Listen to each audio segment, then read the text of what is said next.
Hello बच्चों, let's read this question. The question says which of the following expressions are meaningful operation. तो हमें बताना है इन चारों में से कौन सा मीनिंगफुल ऑपरेशन हमारा होने वाला है। तो देखो अभी इस क्वेश्चन के लिए जो हम की कंसेप्ट का यूज़ करेंगे वो की कंसेप्ट क्या होगा यहाँ पे देखो। एक तो हमें पता होना चाहिए कि जैसे कि मान लो हमारे पास दो वेक्टर हैं तो उनका डॉट क्या होता है। ये होता है हमारा scalar product. Okay, scalar product होता है।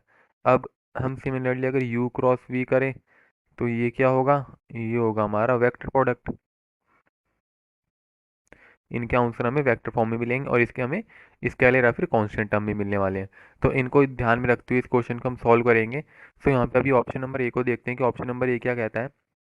ऑप्शन नंबर में है U vector dot V vector cross W vector. अब देखो यहाँ पे वी क्रॉस डब्ल्यू करेंगे तो हमारे पास वेक्टर आने वाला है, वेक्टर प्रोडक्ट आएगा। अब ये वेक्टर प्रोडक्ट आया। अब u के साथ डॉट करने के लिए हमें वेक्टर प्रोडक्ट ही चाहिए क्योंकि स्केलर से नहीं होता डॉट। तो यहाँ पे ये हमारी हो जाएगी मीनिंगफुल एक्सप्रेशन। तो ये है ट्रू। अब सिमिलरली अगर हम ऑप्शन बी की तरफ चलें और बी को देखें, बी क्या कहता है। बी में हमें दे रखा है u dot V dot W, you dot V dot W. अब यहाँ पे जब हम u डॉट वी करेंगे तो ये तो हमें स्केलर देगा या फिर कोई कांस्टेंट नंबर देने वाला है, कांस्टेंट नंबर देगा। अब हम कांस्टेंट का डॉट अगर डब्ल्यू के साथ करें ये पॉसिबल नहीं है। तो ये हमारा हो जाएगा नॉट पॉसिबल। ओके, अब चलें तीसरे के पास।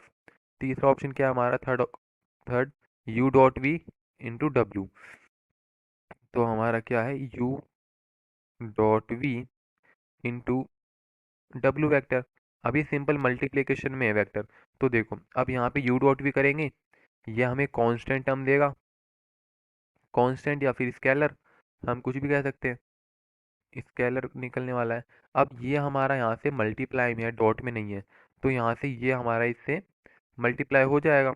लेट्स से एक एग्जांपल लेते हैं यहाँ से। जैसे हमारे पास यू वेक्टर दे रखा है 3 i cap minus 4 j cap. अब वी वेक्टर क्या दे रखा है यहाँ पे 2 i cap plus j cap.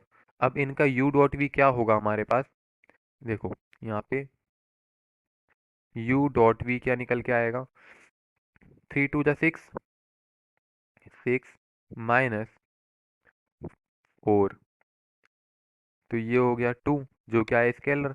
अब यहाँ पे डब्ल्यू वेक्टर ऐड करते हैं। जो डब्ल्यू वेक्टर है वो क्या दे रखा है हमें, 6 i cap minus j cap, कुछ भी मान लेते हैं। तो यहाँ से अब इसको मल्टीप्लाई करेंगे हम 6 i cap minus of j cap. Simple multiplication है तो इसको तो हम कर सकते हैं। तो ये क्या हो जाएगा 12 i cap minus of 2 j cap. तो ऐसे करके हमारा जो सेकंड एक्सप्रेशन है वो भी ट्रू होने वाला है। सेकंड नहीं, ये थर्ड एक्सप्रेशन है हमारा, ये हो जाएगा ट्रू। अब बात करें फोर्थ एक्सप्रेशन की। अब फोर्थ एक्सप्रेशन क्या बोल रहा है यहाँ पे you cross V dot W. अब डी ऑप्शन क्या है हमारा, वो है you cross V dot W. अब ये देखो, अब वी डॉट डब्ल्यू को जब हम इसको सॉल्व करेंगे तो यहाँ से क्या निकल के आएगा, ये हमारा आएगा स्केलर प्रोडक्ट, स्केलर या फिर कांस्टेंट नंबर आएगा। अब हमें पता है कि अगर क्रॉस करना है हमें तो वो दो वेक्टर के बीच में पॉसिबल है। तो यहाँ पे एक तो हमारा वेक्टर है लेकिन दूसरा हमारा कांस्टेंट टर्म है तो इसके बीच में क्रॉस नहीं हो पाएगा। तो ये भी नॉट पॉसिबल होगा हमारे लिए, नॉट पॉसिबल। तो अभी इसके लिए जो करेक्ट आंसर हो जाएंगे कौन कौन से हो जाएंगे, देखो एक तो ऑप्शन नंबर बी हमारा करेक्ट हो जाएगा।